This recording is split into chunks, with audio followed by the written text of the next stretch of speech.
esteemed knight who was taken ill and was on the point of death. We thereupon came to one of our great priests and said to him, come and examine the knight, this priest they had.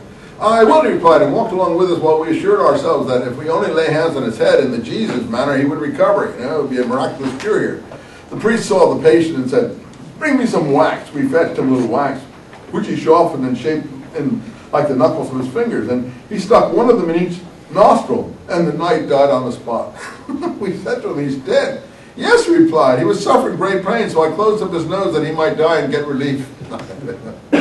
I don't know if this really happened or not, but these are the stories the Muslims are telling, and you can see the same stories are probably being told in Iraq and other places today, which may or may not be accurate. You'll have to decide what's the mentality that is behind or telling. I'll read you one or two more, and then we'll talk about the exam.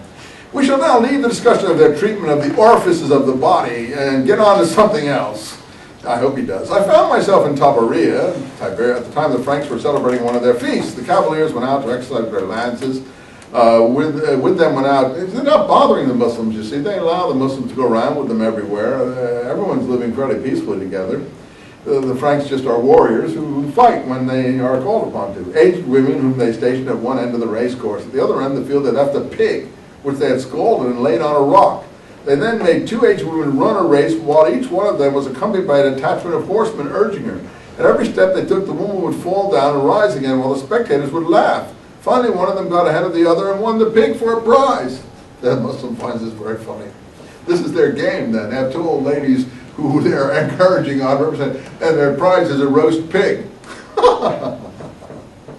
Okay, again, I'm the only one who finds it funny. Never mind. The last one I'll read is here. One day I was in Nablus, which is a big town on the West Bank, accompanied by two Franks. He doesn't like the Franks, he has contempt for them, but he's always with them. This was certain Muslim thieves took by surprise one of the villages around Nablus. One of the peasants of that village was charged with having acted as guide for the thieves. So he fled. The king sent and arrested his children. The peasant therefore came back, and the king said, let justice be done. I challenge to a duel the man who claimed that I guided the thieves to the village.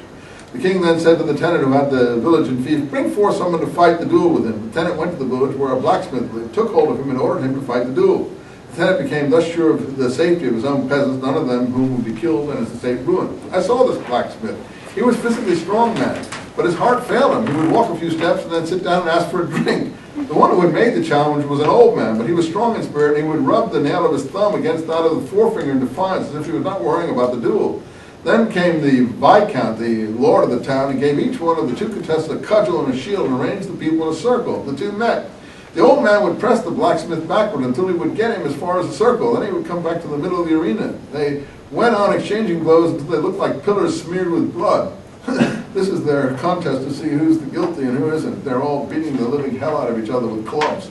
The contest was prolonged. The Viscount began to urge them to hurry. He said, come on, get this thing over with.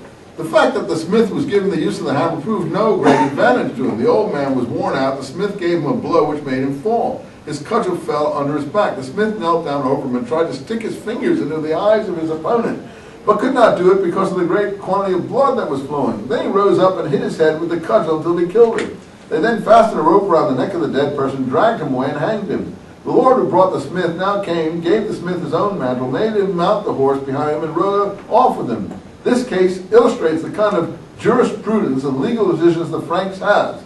May Allah's curse be on them. So, it's pretty gruesome stuff, but that's the world I recognize. I mean, to me, that's the real world. A lot of the other stuff that we read is the idealized world. Do you think these things happen that I just read to you? I'm sure they happen. This is the world that people live in. And it's a tremendously good picture. And Usama's got a whole book I recommend you reading. For the final exam, what are we going to do with the final exam? Well, we've got a lot to cover on the final exam. You can bring, well, no need to bring your Quran. I'm not going to ask you about the Quran. You can bring your literary books, and you can bring your brain with you.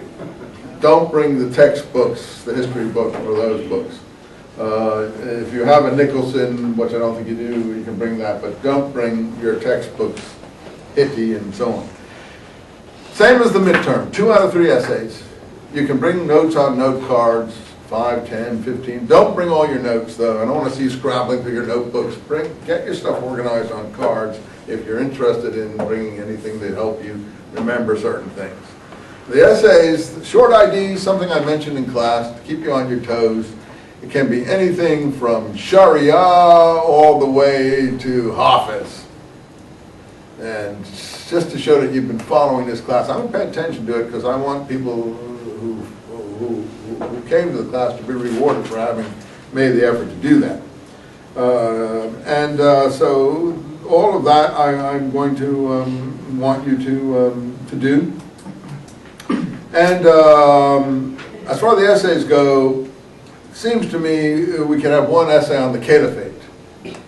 Certainly the right-guided caliphs, what happened in the Arabian Peninsula after Muhammad died, after Muhammad died, after the successors started to develop, how you got, what happened to Ali, what the different wars were, the different battles, things.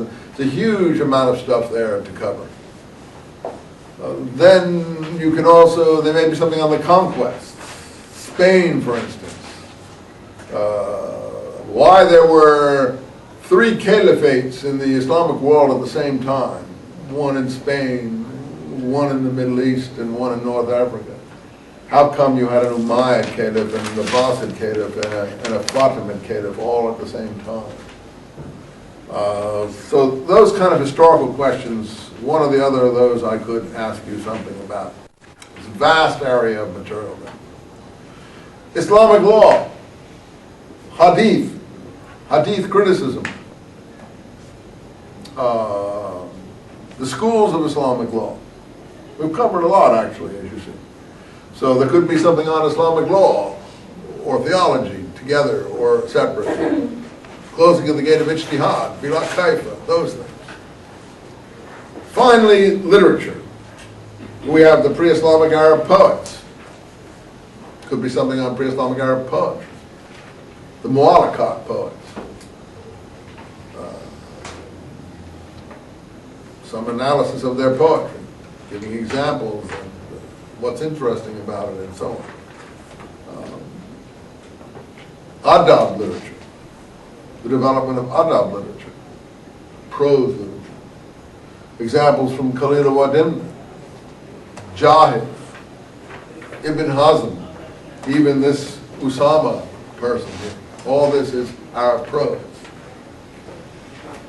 And finally, of course, Sufi literature, which we've covered the last couple of days. Sufi poetry primarily, but also that material about al-Hallaj, which was kind of adab type of material.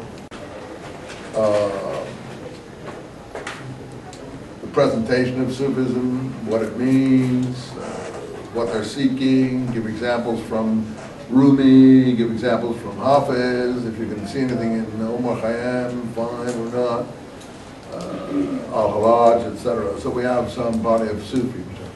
That's the range. So that's a huge range. Okay. I'm going to boil that down to 3 areas, and you'll be able to choose 2 areas of those to write about. So I think you can find some areas that you can control, that you can be able to write something intelligent about. So you bring your notes, you can bring your collections, you bring your head. Don't do what the tortoise and the monkey did. Don't leave your head at home. Go back and get it, okay? Thanks for coming to class. Appreciate having you. Yeah. So in other words, you were saying all that you just covered could be each of them were essays. Yeah, everything. I gave you certain areas. You know, the early caliphate, the later caliphates, the conquests, Islamic law, theology, pre-Islamic Arab poetry, adab, and Sufi. There's about 6 areas there. Out of those 6 areas, I'll boil it down to 3. You choose 2. Good luck. Tuesday, what time Tuesday is it?